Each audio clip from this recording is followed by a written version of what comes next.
Hi, my name is Rachel and this is Izzy. She was born last July. She spent 8 weeks in the NICU, 8 weeks exactly.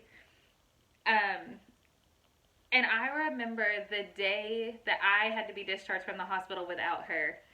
And I remember the nurse bringing in discharge papers and I just started crying. And I said, there's no way, I'm not leaving, I'm not going anywhere, because she was still at the hospital.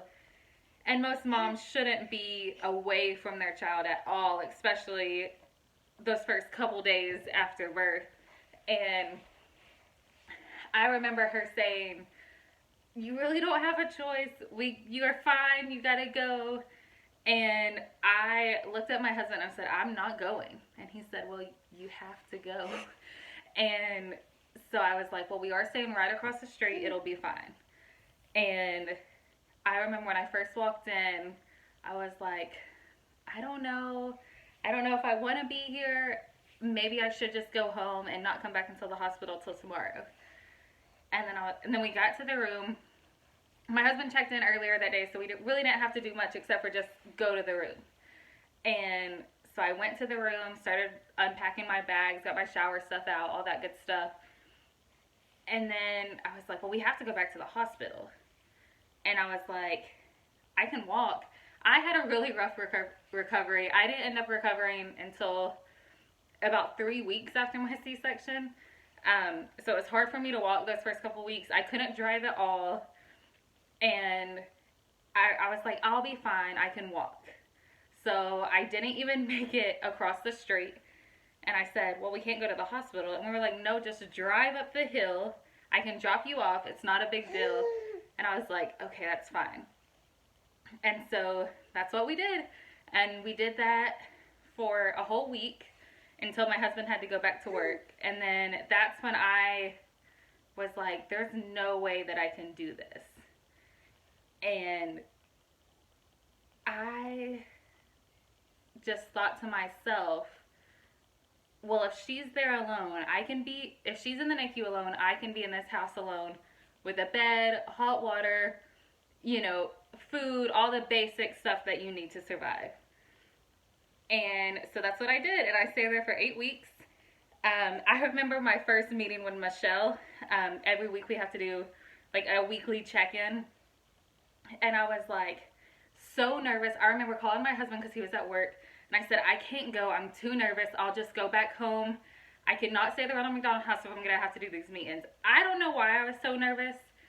Usually I'm not a nervous person. I can talk to anyone about anything. And I was like, why am I so nervous? So I was like, whatever, Rachel, you need to stay here because your daughter's right across the street and Izzy needs you. And so that's what we did. And I went to the first meeting and Michelle said, well, how are things? And so when people ask NICU moms that, the first thing you go to is, oh, well, she's on CPAP, this, that, give all the NICU rundown stuff of how she's doing. And she was like, no. How are you? And I was like, what? And I think Michelle was the first person who asked, since we were there, pretty much, how are you? Or pretty much since we got into the NICU, got, discharged from the hospital. Because honestly, at that point, most moms are so selfless. Like, they don't care how they are. They only care about their child, especially when they're hooked up to all the machines. It's kind of scary looking. But Michelle said, I'm glad she's doing okay, but how are you? And I remember just like tearing up. And she was like, what's going on? And I was like, you were the first person who said anything. Who said anything about me and my well-being. And she's like, well, that's what we're here for, is for the families. She said, we know your child is safe. We know your child's in good hands with their doctors and nurses and you going over there all the time. But how are you? No one checks up on the parents. And honestly, to me, that meant more than anything else. But I know without the Ronald McDonald house, I would not have gotten through those 8 weeks that she was in the NICU. They fed us. They gave us the best snacks. And honestly, I still think about the little bars that we used to eat there and all the cookies and candy that was given to us. And it was just such a blessing to have the Ronald McDonald House so close to the hospital while, sorry, while she was in the NICU.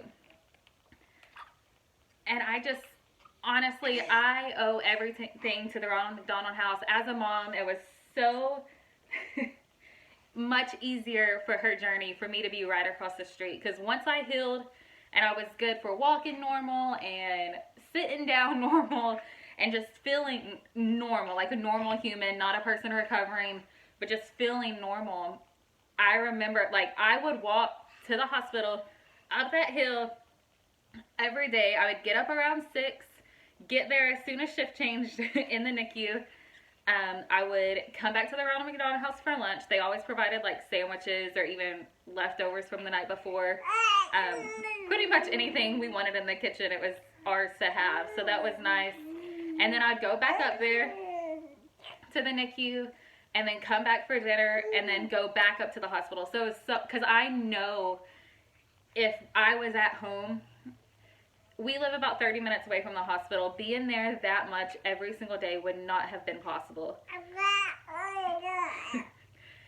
And honestly, I think that because I was able to be there, she was able to be fine. She was able to excel. She just took a little while to learn how to eat after the first couple weeks. But after that, she's good to go. She's almost 10 months now.